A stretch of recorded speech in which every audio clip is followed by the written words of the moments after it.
Sunday mornings out from normal and the world is not the same. Good morning, Sunday morning.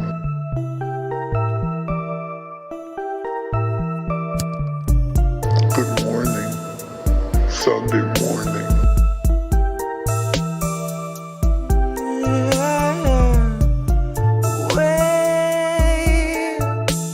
We're 40 Sunday mornings out from normal and the world is not the same. Said you waited for a warning, but the warning never came.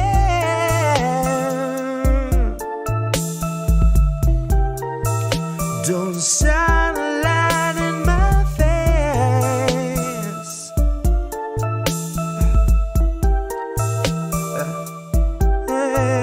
Nancy gonna cut you a check too late. 2 years after your funeral's paid, 2 years after the grave, she'll be a little stronger for all of the dollars she saved. Watching you wake, watching you cling to your family slipping away. Watch her do nothing but pray. Watch her condemn the Republicans, take them to brunch and then shrug it away. Now watch us be outraged half of a day, then pick a new hero to face our leaders and think they could beat them, playing the game they played since Pelosi had real human blood in her veins. They're all one and the same, sold off stocks and they all maintain that the risk was benign and the virus was tame. Flash forward and 40 Sunday mornings fade, 250,000 people in its wake and the cruise ship sailed today. So motherfucker, don't shine a light in my face. Wait. Good morning, Sunday morning. Good morning, Wait. Sunday morning. We're 40 Sunday mornings out from normal and the world is not the same. Said you waited for a warning, but the warning never came.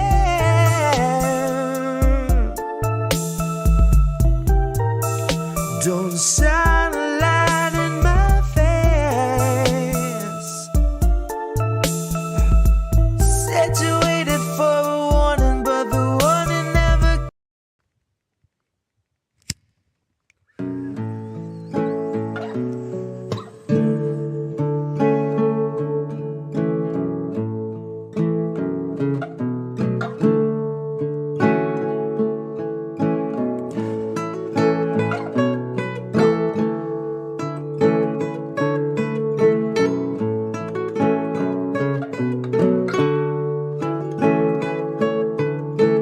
Read my lips, brand new taxes, starving all the billionaires and neutering their Visa Maxes. Topple Congress off their axis, mobilize the homeless, give them axes, call it praxis. Chop a couple limbs off the legislative branches, we'll show you the difference between air as a human right and guaranteed oxygen access.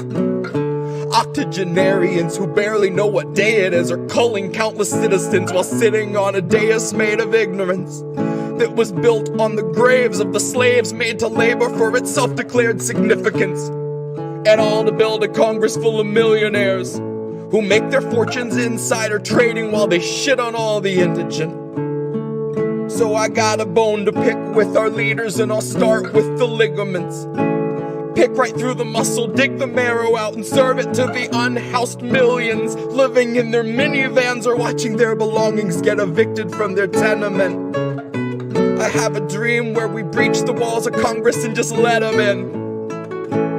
And what happens next will survive in only text, cause there won't be any evidence. There will only be that heavy kind of feeling that pervades a space where there has been a reckoning and you can feel its remnants. Let any man who enters seeking power know that those who came before him suffocated on their eminence. That there once was a seal on the wall, but we quartered it and scattered all the pieces that it might prevent its semblance. And so we end the great experiment.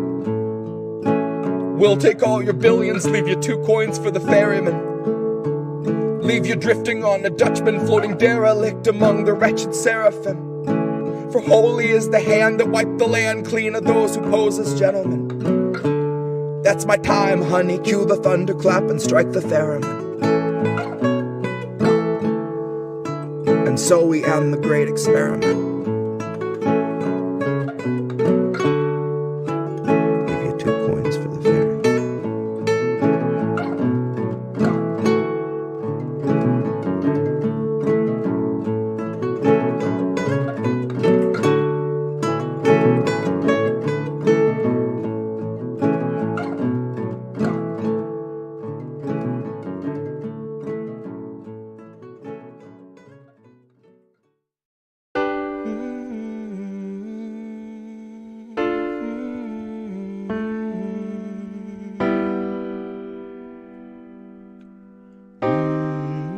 I think I liked it better being blind, when I couldn't read between the lines, and when I couldn't see the cracks in the structure that lay bare before me the whole time. I think I liked it better back when I suspended disbelief and swallowed pride. I thought I knew the difference in the red from the blue, but they both bleed us so dry. They both bleed us so dry. My favorite songs don't hit the same way. I get to the end of a 4-minute track and I'm only looking back thinking, what did they actually say? So I try to sit down with my wife and watch TV, but I just see propaganda elevating the police in the simplest of sitcom banter, and tiny little altars full of offerings to corporate masters in every well-planned wide pan shot of the name brand stocking up the pantry. Pull back one long tracking shot out to the garage to the logo on the Camry. Nice tight shot of the Camry. Close-up view of the Camry, slow pan up on the Camry, long slow zoom to the unmoving human who is up in the front with the tube pumping fumes to him straight from the back of the Camry. Ashamed he just could not provide for himself, let alone for his family. It's a blue pill mindset that spent 2020 making dance beats.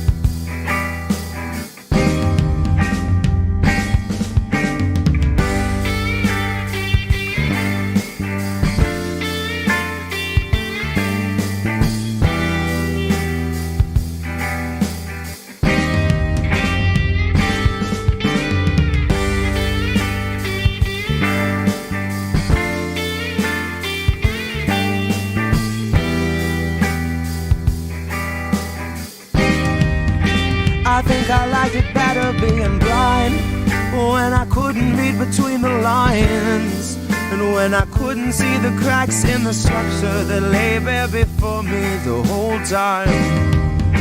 I think I liked it better back when I suspended disbelief and swallowed pride, and thought I knew the difference in the red from the blue, but they both bleed us so dry. They both bleed us so dry. Ignorance is bliss, which explains why a lot of us are so fucking happy. Quick to take the trip for all its trappings. Never one to ask what's up, what's going on, or God forbid what's happening. A lot of us would strap into the ride and then spit right in the eye of the guy whose job it is to snap your fastenings.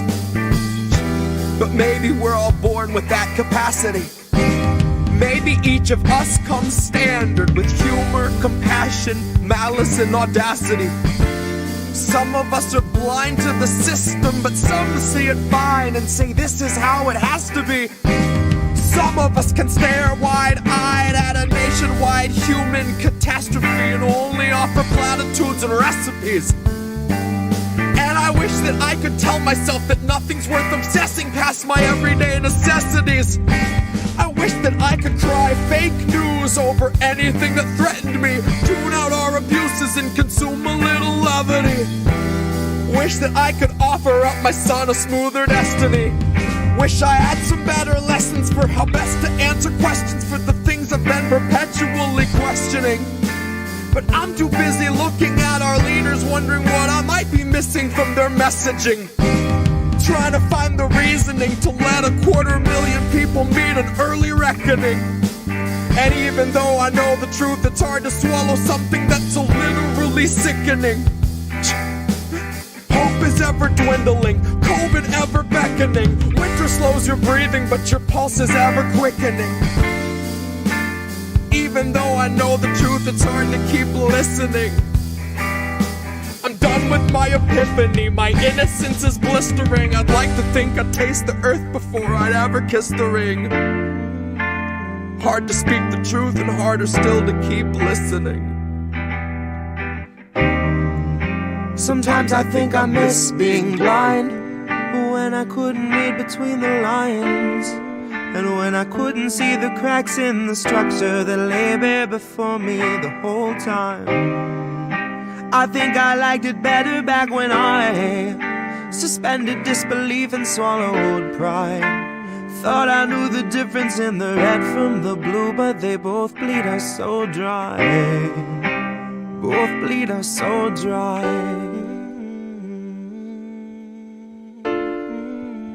Both bleed us so dry. They both bleed us so dry.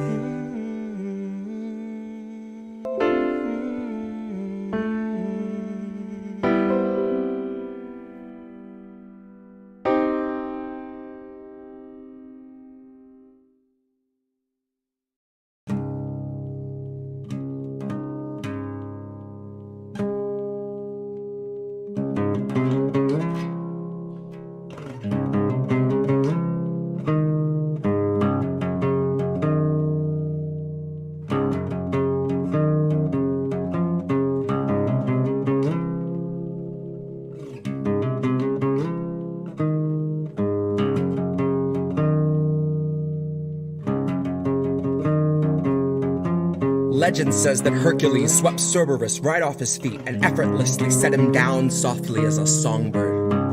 Atlas kept the world upon his back and every day wondered whether he could stand it any longer. And Reade came out to say the man they tried to label the messiah of morality was really just another rapist.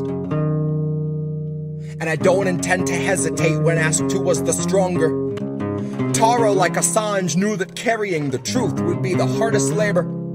Tara knew that her assailant wasn't gonna make us any safer, and knew he's just the type of man to hand a decent foreign leader US printed walking papers, and knew he'd be relentless and aggressive in the war he'd wage upon her very character, that his attempts to weaken and degrade and embarrass her would be her only compensation.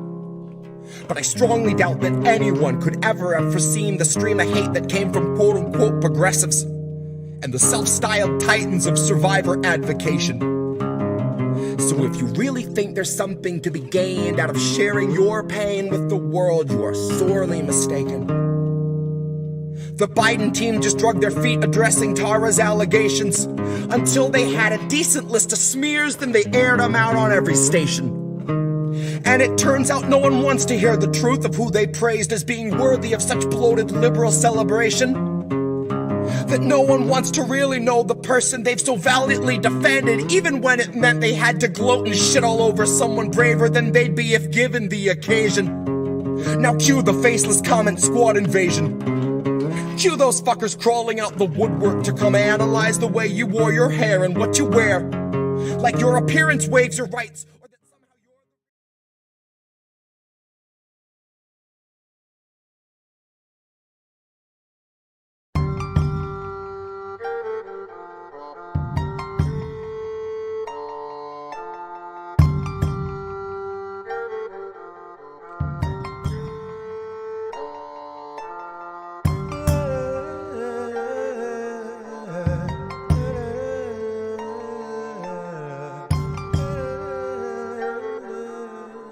Politics of Survival. I'm your host, Tara Reade.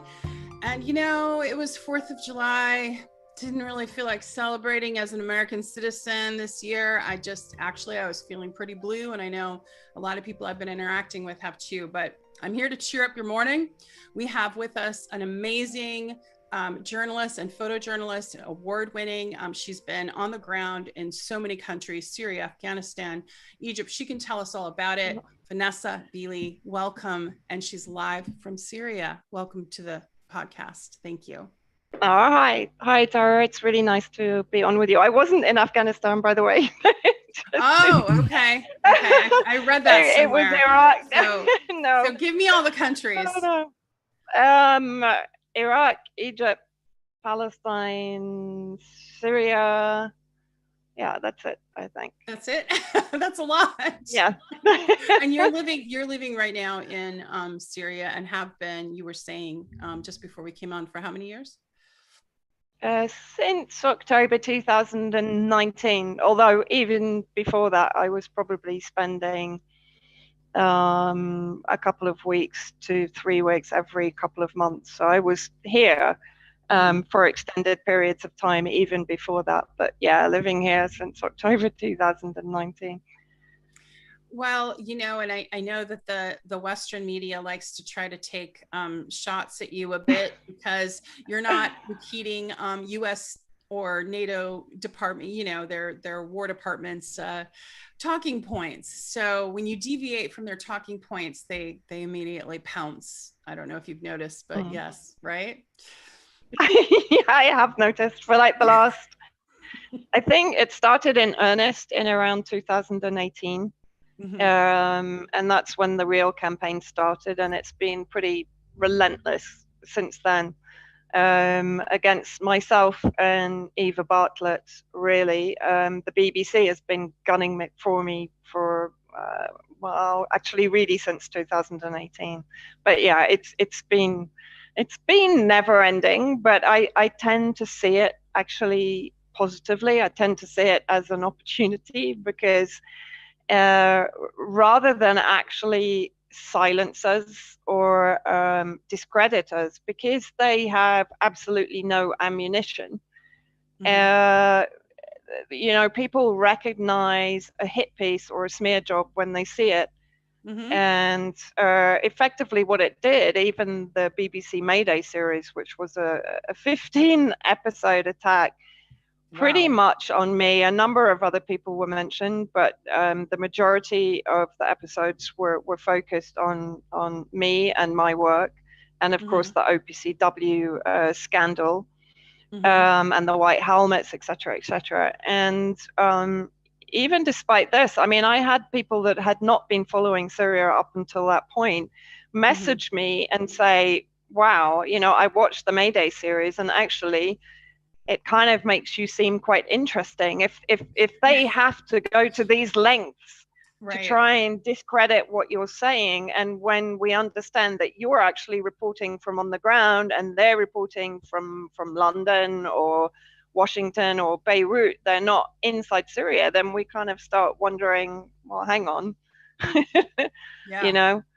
Exactly. So in reality, it's brought more people to our work. That's wonderful. And you mentioned Eva Bartlett, who was on our show a couple of weeks ago.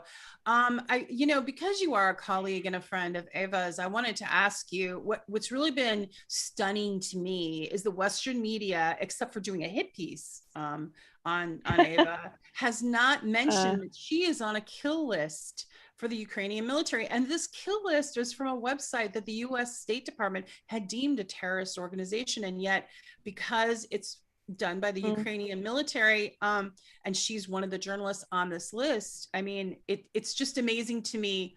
She's a Canadian, also has an American passport, that they're not doing anything to talk about this journalist at risk, but rather just ignoring it and then smearing her. I mean, what are your thoughts on that? Yeah. Well, I mean, if we go back to 2014 and we remember what was very probably the assassination of Serena Shim, who again was a US citizen working for Press TV and exposing the influx of terrorists through the Turkish border into Syria, but on not only terrorists, but also chemical weapon ingredients, weapons, etc. And she was killed after she broadcast that she was frightened for her life. She was killed while driving on Turkish roads by a mysterious lorry that just happened to hit the car. Now, she was a US citizen, and her killing was barely mentioned in the US, and it hasn't been covered since she was killed. And, that speaks volumes. Look, for example, at Alina Lipp, right? A German journalist reporting, like Eva, from Donbass. So she's a journalist. She's, if you like, she's embedded in Donbass, but she's reporting on what she's seeing. The German government has not only closed her bank account, but closed the bank account of her father, That's And if she goes back to Germany, she's threatened with 3 years imprisonment because it's perceived that she's supporting the Russian invasion. And in the paperwork they sent to her, they told her to not even come to the prosecution hearing or whatever it was, because effectively she's irrelevant to the case and her evidence is irrelevant to the case. So, I mean, this is the level of democracy we now have in the West. I mean, not even speaking about Julian Assange and all of the other dissidents. And there are actually many in the UK who are effectively being isolated, which is a form of torture, because they challenge the establishment, right? Not necessarily politically, but maybe in other spheres, right? Maybe they spoke about the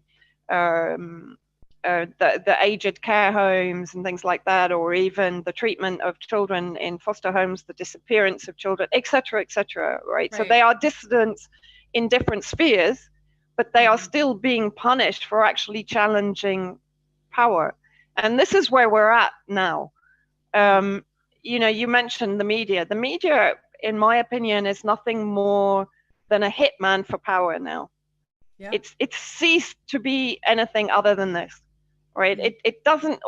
I was reading a number of reports today, and it is literally, if you imagine all mainstream media take their bylines from Reuters, Associated Press, right? Those are the dominant news producers, and it's from that the Guardian and CNN and so on take their lead. When you look at what Reuters and AP are producing, I mean, they're just really running banners for foreign policy, right? Yeah, talking points. Yeah, you know, they'll just reproduce. For example, today there was Ambassador Burns in China was calling out China for, I mean, it kind of made me laugh, but it's so disgusting. Calling out China for supporting Russian propaganda in Ukraine, right? And heaven forbid saying that there were chemical labs in Ukraine. Well, yeah, there were. Victoria Nuland has actually admitted it. And saying that it was NATO expansion that led to the Russian special operation. Well, yeah. I mean, even John Mearsheimer and various other kind of high-level analysts have actually concurred with that conclusion, right? And here's this guy calling out China in China and saying, like, stop supporting Russian lies, support US lies instead, because they're real lies, right? And, you know, organized media outlets like Bloomberg are just literally printing word for word what he said. Right. That's it. So there's no balance. There's no comment from any of the Chinese officials who are actually there. There's no historical comments from members of the Chinese government who have been very clear in their interpretation of events in Ukraine. Right? No, so this is, you know, yeah, it's insane. It is. And I mean, the murder of Shireen by, you know, because you had been to Palestine. Had you met Shireen when you were there? No, I hadn't, because unlike Eva, who was in, she went to the occupied territories, I think in 2008, 2009. Could be wrong, and Eva can kill me if I am. I went to Gaza in 2012. I haven't actually visited the occupied territories, and by that time it would be quite unlikely that someone like myself or Eva would be allowed to enter. I'm pretty certain Eva was banned after one of her last trips from the occupied territory, so she was banned by Israel. And you know, I even had problems entering from the Egyptian side, because Israel still controls, Israeli intelligence, Mossad still control who enters Gaza, even from the Egyptian side, right? So no, I hadn't met her, but I did an RT interview very quickly today about this insane finding that the bullet was too destroyed for them to carry out forensic analysis, etc., and that they've concluded that this was an accidental shooting. And, you know, I pointed out to RT, how can it be accidental when she's wearing a bullet vest, when she's wearing a helmet, and they managed to shoot her in the head? That's precision underneath. Yeah, that's a precision. Yeah. Like, you know, I think, so it's a cover up. Well, definitely. I mean, the State Department's came out with that report that it looked like they were just bending over into pretzels trying to give a narrative that would please Israel. You know, like I think one of the most ridiculous headlines I saw regarding this was a bullet finds a journalist. I mean, how does a bullet find what does that even mean? Like that? I mean, that's someone who took creative writing in that at that point. And, you know, and over here, a lot of times when we are critiquing the sort of the corporate media, we refer to the Western corporate journalists like CNN and CSNBC as Western stenographers. And we call them stenographers because it feels like that's all they're doing. They're just copying down what the government wants them to say. And it's very frustrating as a Western citizen living, because you have now, especially since they've censored RT, there's no view other than through the Western lens, and that's a very myopic, skewed lens right now. Well, I mean, they've also severely degraded discourse, because they've kind of fostered a debate arena where people are so gladiatorial. I mean, this began pre-Syria, but Syria really enforced this, right? Where if you want to have a nuanced discussion, you're immediately accused of either being an Assadist on one side or being an imperialist on the other. And there's no middle ground. There's no middle ground where you can say, well, hang on, I'm anti-imperialist, but I can still call out, I can still critic some of the actions of the government I'm defending, but you don't even get to that point, because before you can get to that point where you can have this kind of nuanced, intelligent, analysis-based discussion,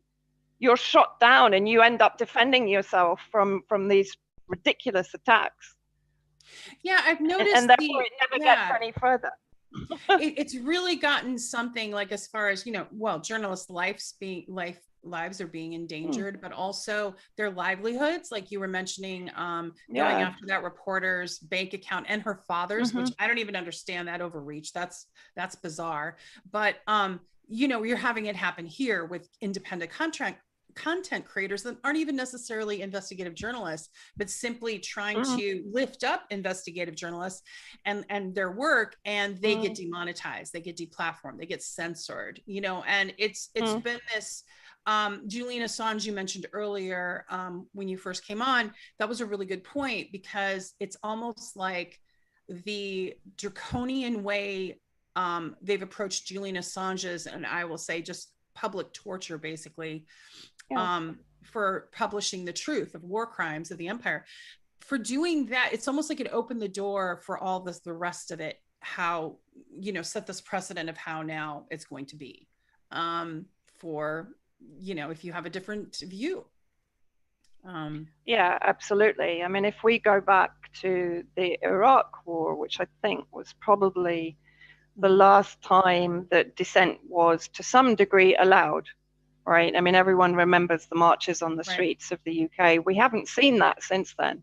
And we also remember, what was it, The War You Don't See, the incredible documentary by John Pilger, where he literally hauled the BBC over the coals. I mean, he managed to get I think it was the then director of the BBC, in the chair in front of him, and he grilled her right over the BBC coverage of Iraq. Right. But you would never see something like that now. Never. No. You know, if an organization like the BBC reaches out to me, for example, it's purely to be able to do a smear job. It's not to actually hear what I'm saying. It's to hear what I'm saying, to edit it, to criminalize me and smear me and discredit me, and to do what they can to kind of frame my narrative in order to dismiss it. That's what it is. It's not honest reporting. It's not honest journalism. right? And that's what I'm saying. The Yeah. media now has become nothing more than an extension of intelligence and security of whatever country that they're working in. So therefore, they're working with intelligence and security to promote whatever foreign policy of whatever government is in power. So it doesn't matter if it's Democrat, Republican, they're all pretty much following the same roadmap anyway, just with differing approaches. But they're still, you know, if you look at what Trump did in Syria and what Biden did in Syria, it's exactly the same thing. If you like, you know, from Obama and then Trump basically, for me, was like an economic battering ram in Syria. It was through the Trump administration that the Caesar Act was brought in. It was under the Trump administration that crops were burned, that the oil was occupied and stolen, that Al-Qaeda was given processing rights over that stolen oil in order to produce revenue for Al-Qaeda, a known asset of the US in Syria. And then Biden came in, and within 21 days of his inauguration, he was bombing Syria. So while people kind of say to me, yeah, but Trump didn't really bomb Syria. Well, yeah, but he destroyed Syria. You know, he burned entire swathes of wheat and barley crops. He occupied the oil, and he made it very clear, you know, we're here to take the oil. I mean, the one thing with Trump, he was very upfront. Trump assassinated Soleimani and Mohandas, the leader of the PMU in Iraq, and the PMU in Iraq is the only force that resisted ISIS and prevented ISIS overtaking Baghdad, for example, right? So you know, to say that Trump was any different to any of the others, or that a Republican president is any different to a Democrat president, is nonsense, any more than I would say now there's any difference between Labour and Conservative in the UK. There's no difference.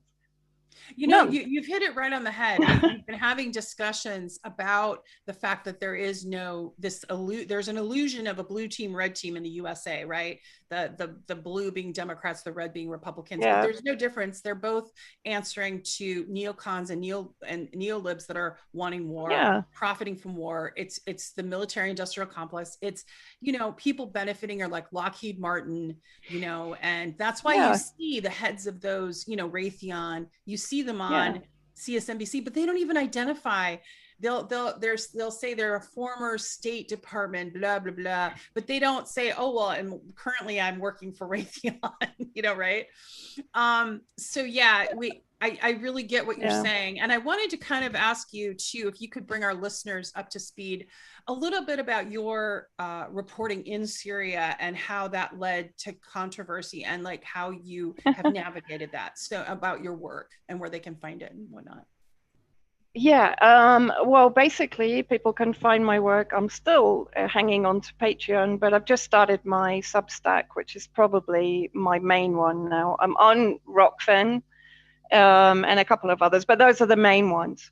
I guess the controversy started because following in the footsteps of Cory Morningstar, who's absolutely one of the best journalists in investigating particularly the not-for-profit industrial complex. And she basically alerted me to the whole web of NGOs and the whole billionaire complex that was building the case for the war against Syria.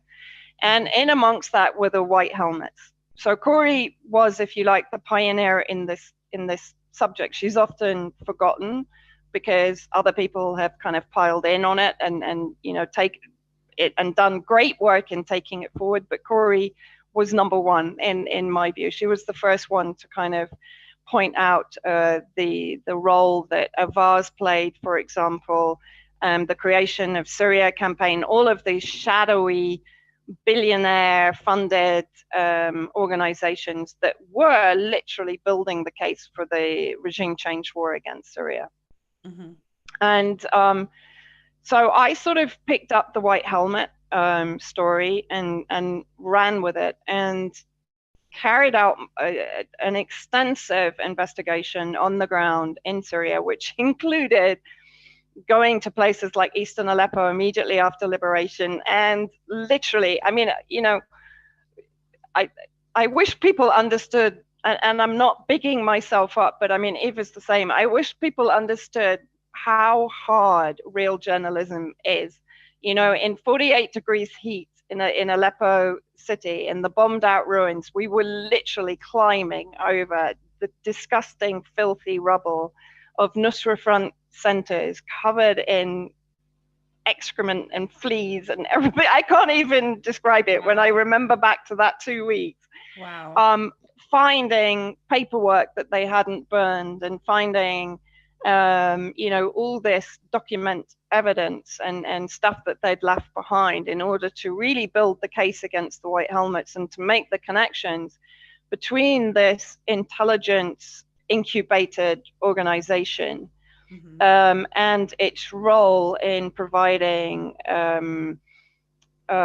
propaganda to demonize the Syrian government and the Russian government in particular, but also to provide this kind of humanitarian cover for the crimes of the various armed groups dominated by Al-Qaeda. And the White Helmets were effectively part of the armed groups, right? And so finding all of this sort of huge treasure of paperwork and documents and wage slips and everything else that enabled us to really make the connection between UK Foreign Office funded contractors and the White Helmets, and then making the connection between the leaders of the White Helmets and Al-Qaeda and other armed groups. And so drawing in this kind of network of terrorist armed groups, White Helmets, and how they operated, how they were funded to operate it, how they were supported. And this was even before, for example, the UK Foreign Office document leak, which basically vindicated what we had already found on the ground. And so that, you know, that was my work really from when I first came into Syria in 2016 until today. And the investigation is still running because, of course, the White Helmets are still in Idlib. They are still receiving huge amounts of money from US and UK and EU governments, while they are in a smaller and smaller territory dominated again by Al-Qaeda. As Brett McGurk said, Idlib is the largest Al-Qaeda haven since 9/11. So they have full control over Idlib, even over the civilian population who, you know, they exploit, they blackmail, they steal their houses, they steal their belongings. The humanitarian aid that enters via the Bab al-Hawa crossing, so from Turkey to Syria, this crossing is basically run by Al-Qaeda. It's a trading post for Al-Qaeda. So when the UK and US are screaming for the cross-border humanitarian aid to be kept open, and Russia is saying, no, I think we should shut it down because they know perfectly well, you know, it's a gun running operation. It's a revenue stream for Al-Qaeda, described by Jake Sullivan as an asset, described by Ambassador Jeffries as an asset in Syria, right? So, I mean, I'm not making this up. This isn't a conspiracy theory. This is something that has been admitted by US officials, again, from successive governments. And you had Assad just make a statement recently that he believes that as far as it was a representative, or it was him directly, I believe, that he basically believes that the US is training these terrorists and moving them to Ukraine. Have you seen any evidence or heard anything about that? Or I haven't seen any direct evidence, but I would not be surprised. At the end of the day, ISIS is another asset of the United States, as are the Kurdish separatists or the Kurdish Contras in the northeast. I mean, for example, we know for a fact, and this is documented here in Syria and by Russia, that the US is effectively kind of percolating ISIS fighters from Syria to Iraq. In Iraq, for example, they're attacking electrical power stations, so they're doing what they do in Syria in Iraq. They are then re-equipped and sent back into Syria. I mean, in the recent weeks, there've been a massive increase in attacks by ISIS against Syrian army positions and convoys in the northeast. And this includes, of course, the meager oil that the Syrian civilians are allowed to take from their own resources in the northeast. I mean, this is what many people don't understand, is that the American or the US occupation of oil resources, and also, previously it was done by ISIS and now by the Kurdish Contras, and the Kurdish Contras are trading this oil outside Syria, and very little of it is allowed into the government protected areas of Syria, so to Damascus. So effectively now we have 48 hours queues for fuel at the stations here. People are only allowed 20 liters per month. Just think about that. How many times do you put 20 liters in your car, right? Exactly. And the majority of people here are employed as service drivers, which are the little white vans that pick people up on the road and take them into the town, for example, or taxi drivers. Right. So the majority of income is completely destroyed, right? In a country that's already under sanctions, and is already living 85%, 90% of the population well below whatever poverty line you want to put as a bar, right? Right.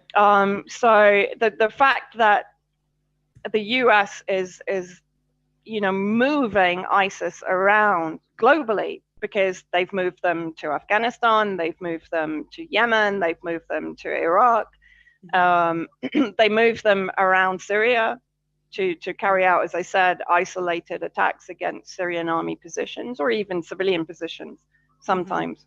The fact that they may have sent them into Ukraine is not, it's really not very surprising for me. I mean, right from the beginning, there were extremist groups heading to Ukraine.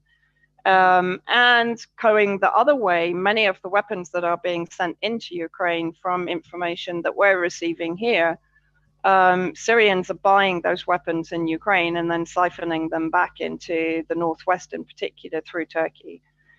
So it's a constant loop of movement of both weapons and terrorists. And don't forget, in the northeast, there's more than, I think there's more than 6,000 ISIS terrorists now in holding camps. They're not prisons, they're holding camps in the northeast, funded by the UK and US.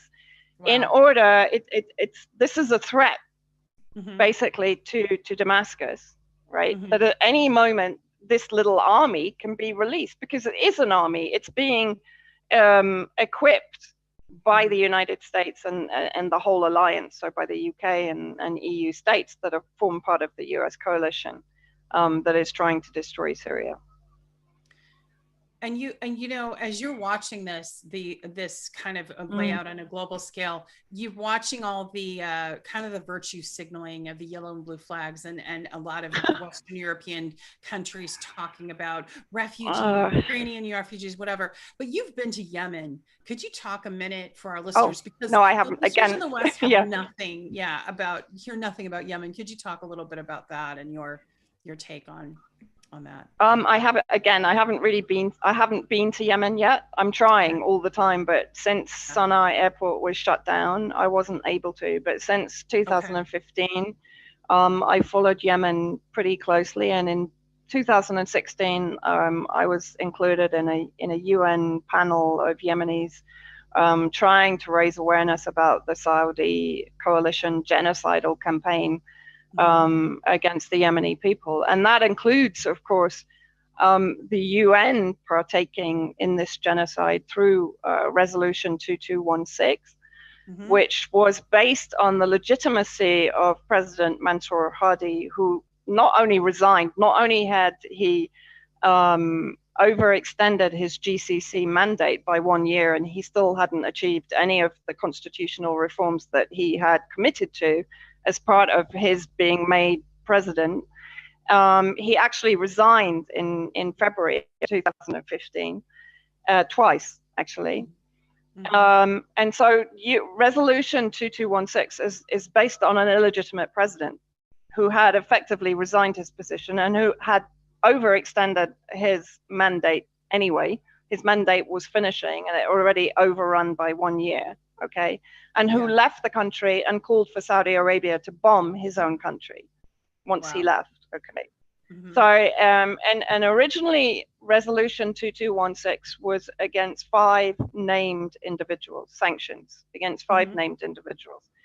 But of course, since then, it's been used to blockade 23 million Yemenis and to completely shut down on air travel, on importation of food. On top of that, the UN introduced a verification mechanism. So this means that boats that are coming with supplies for Yemen are often held up in the couple of ports that are still operational by the UN as part of their verification mechanism until the goods on board are perished.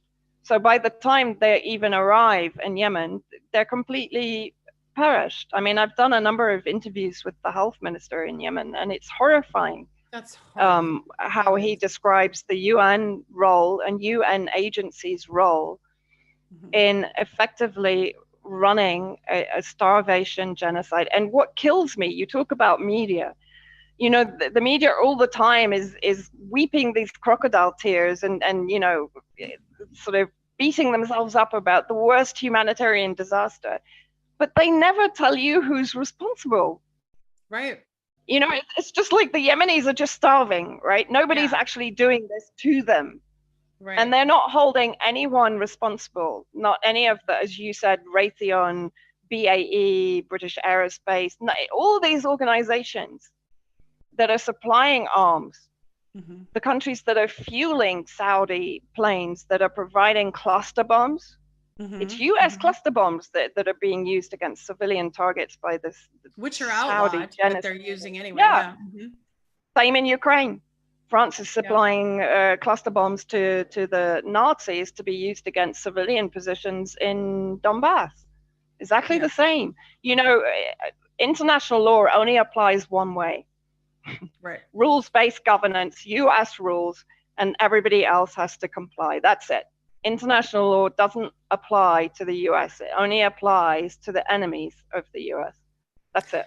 Well, and the media supports this entirely. I know, you're absolutely right. And I don't know if you heard this over the weekend. I think it was Friday, actually, that a US representative for the White House came out speaking for Joe Biden because they were questioning there was another 800 million on top of the 54 billion that is going to Ukraine for weapons that they just approved, right? Sailed through, no problem.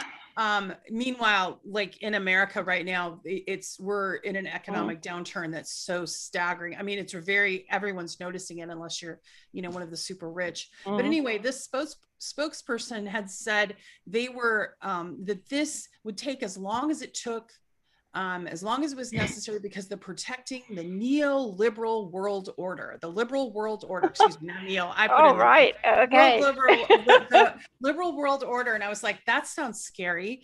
Liberal world order. Okay. So they took out democracy. They just took that word out. So. But what is extraordinary? I mean, someone asked me the other day, they said, someone here in Syria, actually, it was a high-level military guy, and we were having a discussion, and he said, do you think there's going to be an end to the war in Ukraine? And I said, look, if it's down to Russia, it will end with them achieving what they said they would achieve from the outset, the denazification, the demilitarization, right? And the independence of Donetsk and Lugansk, and probably the creation of some kind of buffer zone to prevent any future attacks on Donetsk and Lugansk by the Ukrainian forces or by the Nazi and fascist forces, right? But I said, there's no way on earth that NATO member states are going to allow this to happen. And then what did we see? Literally the next day, the Ukrainian army using long-range missiles against Russian territory. Right.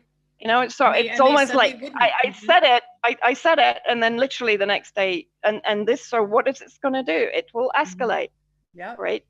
So NATO isn't going to allow this to end until every Ukrainian is dead, as far as they're concerned. Anyone who thinks they give a whatever about the Ukrainian people is insane. All those people putting Ukraine flags and Slava Ukraini on their Facebook, they're insane.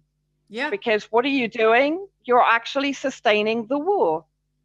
You know, just as people neo-Nazis and that ideology. I mean, this completely, you know, this completely blows my mind. It's bad enough that people were gaslighted into supporting terrorism in Syria. You know, it's not terrorism when it's in Syria, but it becomes terrorism when it's attacked in London or in New York or Paris, right?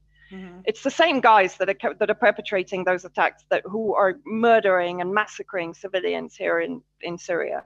Mm-hmm. But people were gaslighted into supporting Al-Qaeda effectively in Syria and globally, right?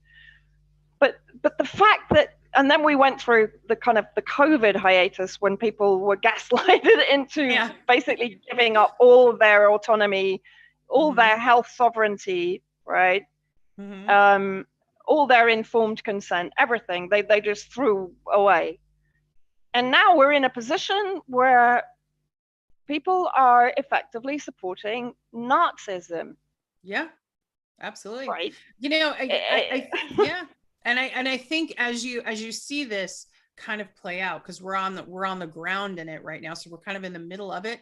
But when you pull back and look at the bigger picture, I mean, this is my opinion, but it's just leading us towards this.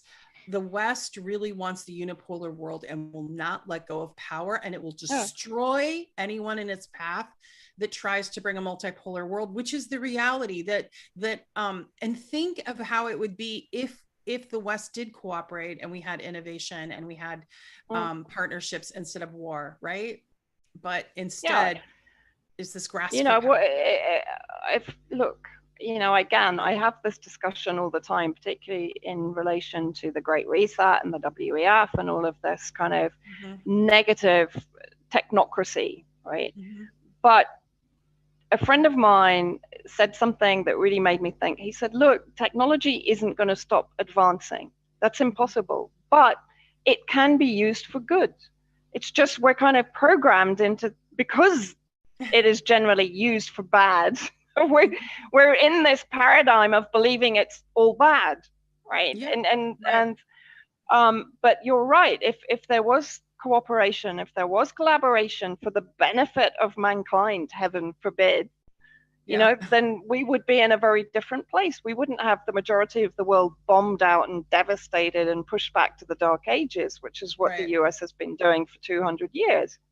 Okay, and Ukraine isn't going to be in any better state at the end of this conflict than Syria or Libya or Iraq or Yemen or or Palestine, any of these countries. Right. And I just, what I find quite frightening about this particular conflict, and for me, this demonstrates the end game perspective in this, is when you look at who is fighting on the ground as NATO proxies in Ukraine. Mm-hmm. Ukraine is a de facto Zionist state.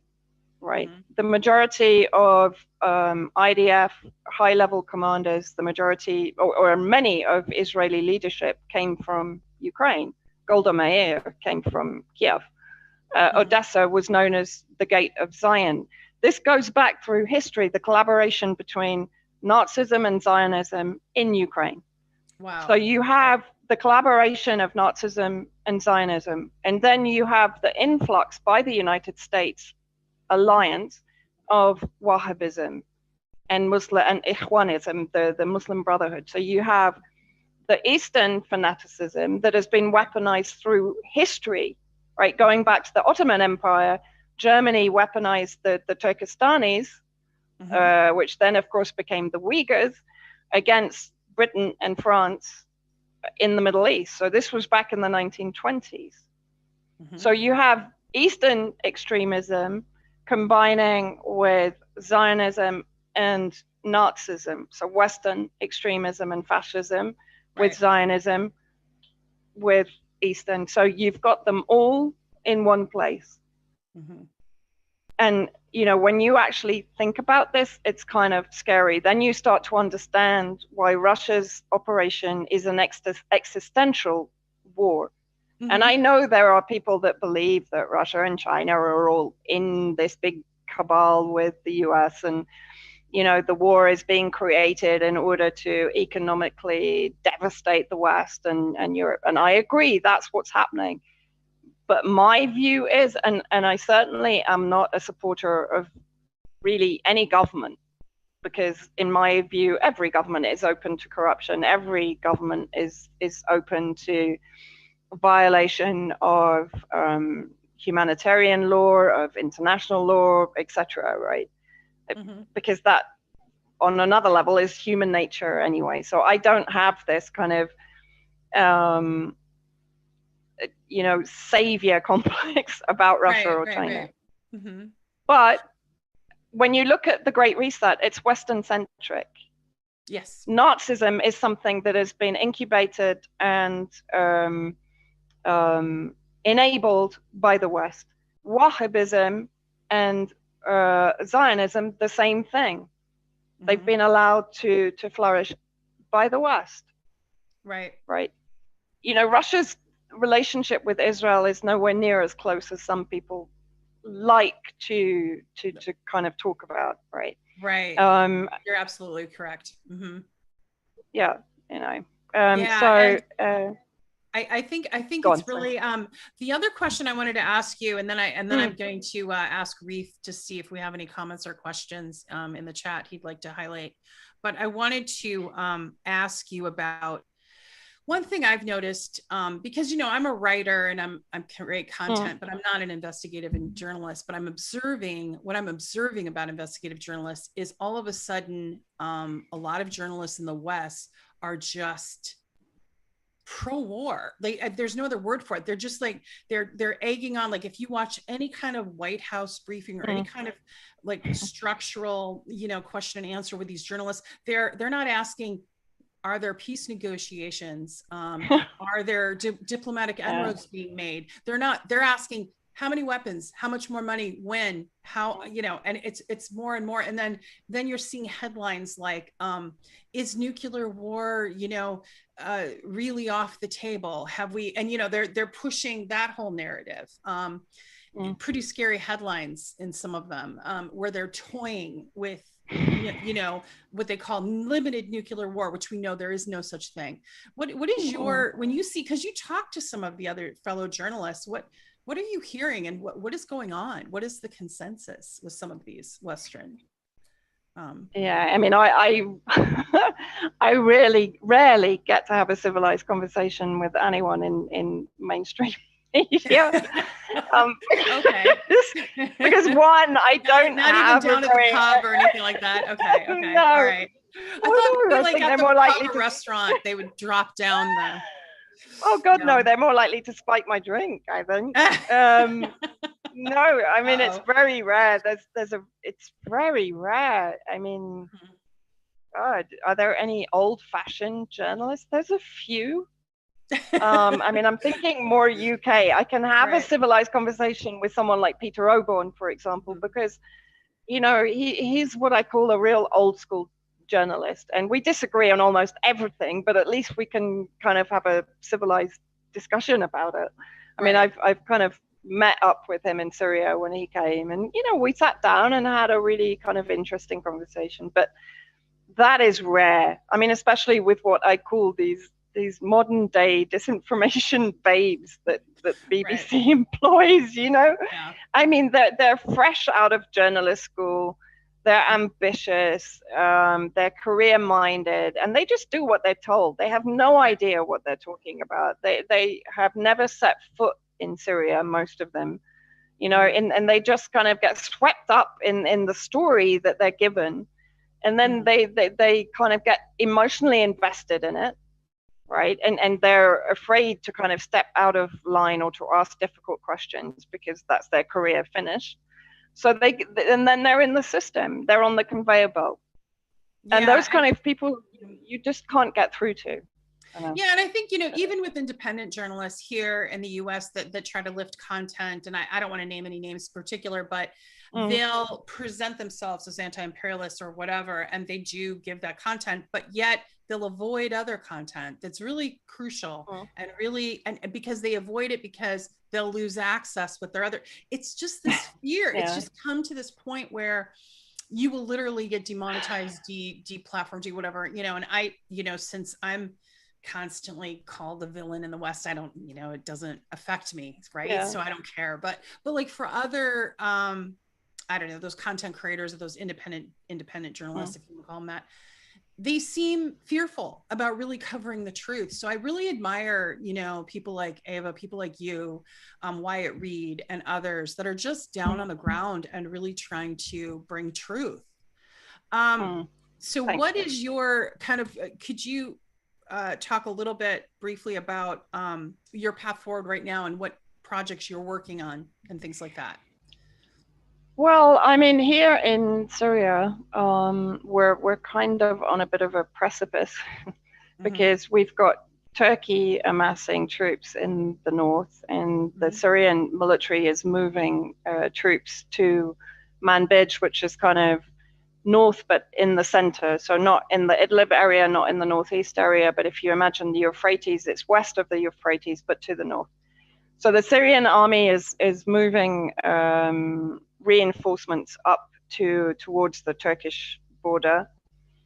As I said, Turkey is threatening an invasion. Of course, it's using the Kurdish proposed settlements as its reason to invade, because the Kurds are the nemesis of Turkey. Turkey has already annexed territory in the northwest and is building settlements there. So if you really imagine the map of Syria, its borders are not secure at all, because in the north you have Turkey, who's encroaching onto Syrian territory. In the northwest you have America and the Kurdish separatists occupying the oil fields and effectively cutting off the border with Iraq, except for the Bukamal crossing, which is regularly bombed by the states, because that's the only crossing open with Iraq for both trade and for fighting ISIS, because the PMU forces and the Syrian army forces collaborate in the war against ISIS. Then in the southeast, you've got the US illegal military base of Al Tanif, and they're training various extremist groups, including ISIS, and weapons are coming in from Jordan. So, you know, it has won the war, it's regained a huge amount of territory, but any country whose borders are insecure can never guarantee there isn't going to be another war or another flare-up or another increase or an uptick in attacks. And of course, Israel is also attacking more intensively recently. You know, you mentioned that, and it's interesting because I had a thought. I was reading that Turkey was really pushing about, you know, going at Syria, and then of course Vladimir Putin, the Russian Federation, of the Russian Federation, assured Syria that they would protect Syria, right? And so then you have simultaneously Turkey was going to block Finland and Sweden and then didn't. And then now you have NATO troops building up 300,000. I mean, I don't know. I'm not trying to go down a conspiracy path here, but to me, it feels like there's a configuration for a global conflict now being set up. And this is part of it. I think Syria and Turkey, am I wrong to kind of have that trepidation? Are you there? Lost you there. We lost your audio. Okay. We're going to give you a second, Vanessa, the audio. It's connecting. We'll get there. It was a It's connecting. There we go. We got you back. Oh, okay. It was like it was like a cliffhanger there. So what was it? Do you remember? Do you need me to repeat the question? You got it. Do you have the question, or do you need me to repeat it real quick? No, I've got it actually. Okay. Oh, I can hear my own voice. Yes, a little echoey. There we go. Hang on. Is that better? That's better. Okay, go ahead. Okay, well, basically the fact that Israel has increased attacks on Syria, targeting the air defense bases, the early warning systems, the airport, the civilian airport. So this is an indication that it's preparing for an escalation against Syria. But if we go back to Zbigniew Brzezinski, of course, and his policy of who controls the Middle East, controls Eurasia. And of course, that has been the war over control of Syria since Syria's independence in 1946. It's been the war against what is perceived as the Soviet Union influence in Syria and then the Russian influence in Syria. And so Syria is pivotal to control of the Middle East and control of Eurasia. So in my view, the war in Syria is not over. It just depends which area is going to be ignited first, I guess. Right. And then I had asked you about the 300,000 troops that now NATO has said that they are amassing. I thought that was very concerning. And, you know, there's always this presentation in the West that NATO is a defensive or protection. It's not, it's aggressive. And I think Dmitry Peskov put it really well when he said it's a gun. It's been used over and over again against civilian populations, and it's done quite a bit of harm over the years historically. So when you hear that they're amassing 300,000 troops, what is your thought on that? I'm still getting a lot of echo. I don't know if I've got two screens there. There we go. Can you help her out, Reade? Okay.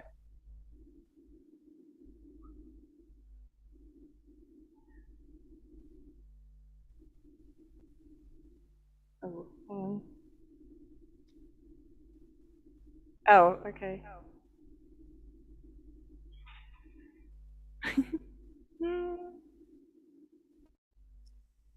No worries. Okay, I'll just keep going. Yeah. Okay. Yeah. So. Okay. Yeah, I mean, I think the buildup of troops is extremely concerning, and I think we are heading for an escalation because, as I said, NATO is simply not backing down. You know, it's not interested in peace negotiations. It's not interested in collaboration. The rhetoric now is aggressive to such an extent against Russia. There's no going back. No. You know, I mean, the Russophobia now is at a peak. And there's absolutely no backing down. I remember back in, I think it was in 2016 when I was in Syria with the US peace delegation, and we had a 2-hour audience with President Assad. And it always stuck in my mind that he said to me, you know, at the end of the day, we have to give the US an opportunity to climb down out of the lie tree. He said, we can't corner the beast. And this is the problem now. The beast is cornered. Not because Russia has cornered it, not because China has cornered it, not because Syria has cornered it. It's cornered itself. Right? It put itself in this position. You know, it went into Syria to prevent Iranian expansionism. What's happened? Iran has expanded to fight the terrorism that the US introduced into the Middle East. Okay. Russia has expanded to fight the terrorism that the US has introduced into the Middle East, because amongst those terrorists are Chechens, amongst those terrorists are Uyghurs.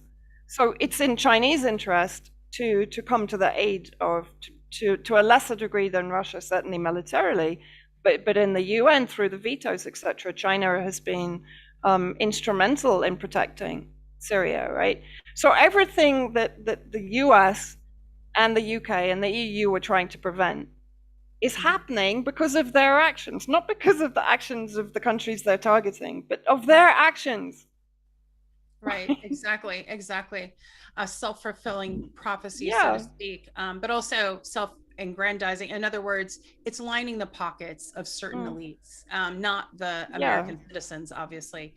Or the Western citizens. I mean, right now, Great Britain is being plunged into, economic depression and, Well, recession. energy prices in the UK, and I'm pretty sure it's the same in the US and the EU, they've increased by 40% almost across the board. That's amazing. And that's before winter. So yeah, I mean, wait, winter is coming, right? Yeah. Reef, I wanted to give you a chance to read any comments or questions for Vanessa. Any comments for her that's come through on the chat? Yeah, I can. Waiting for you. Kinjera says that there's 500 Russian troops en route to Syria. They departed yesterday. Scott Ritter recently said NATO hasn't got 300k troops available. Ron Paul in speech shared recently, right? So, he's like they say they have 300,000 troops. Yeah, I know. Have 3,000. Well, it's actually probably true. I mean, the exaggeration is off the scale. Jer asks, do you think it will drag on, meaning the war in Ukraine, a lot longer with the U.S.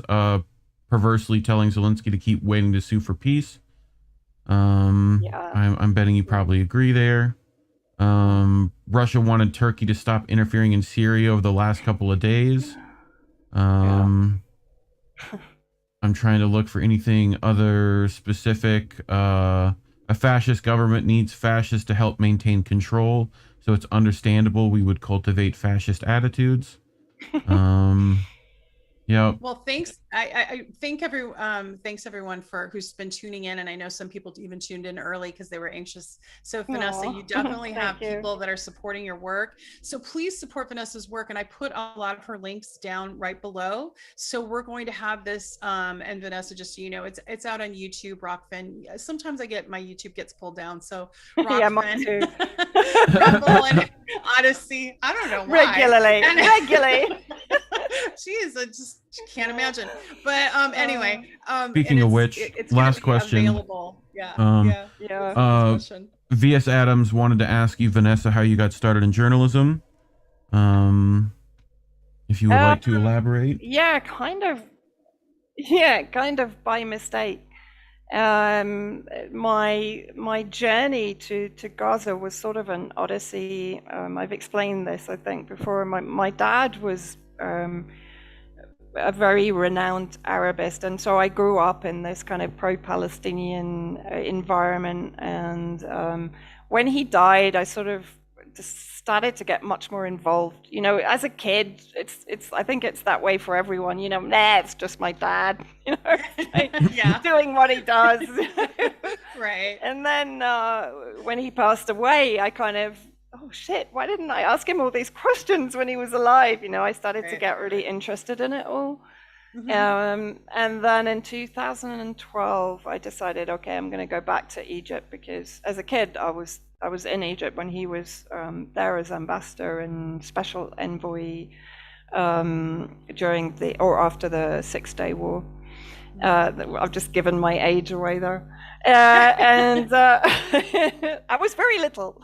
And so I kind of went into Gaza actually to work with an orphanage there, Al Amal orphanage. So I sort of went in more as an activist than anything else. And I think Eva's kind of track into journalism was pretty much the same.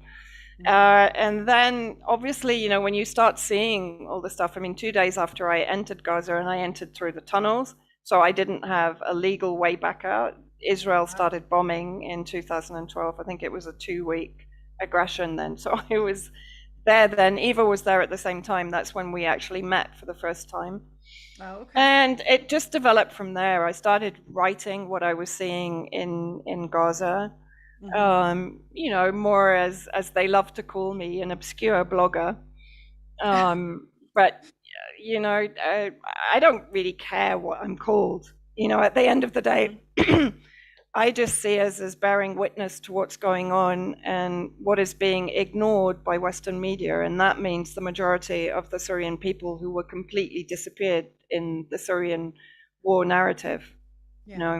So that's all I really see my responsibility as. I don't kind of see I don't care what anybody calls me, because the thing is, when you've seen what we've seen on the ground, you can't unsee it, and Right. the only way that you can express it is to inform other people about what is going on, and that's really all that we do. It's nothing, you know, it's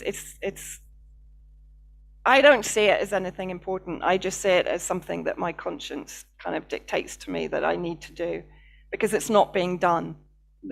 There's a vacuum of information there that needs to be filled.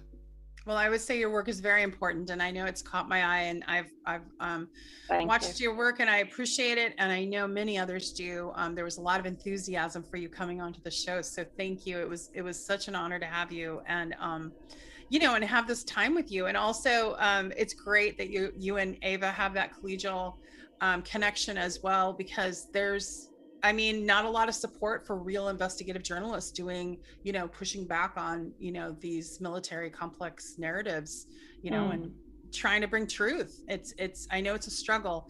So, you know, we'll just continue to lift you up. Your audience here that's listening, please like and subscribe this YouTube or Rockfin or however you decided to watch, and support Vanessa's work. Please follow her on Twitter. Her Twitter handle is down in the stream there. You can see it.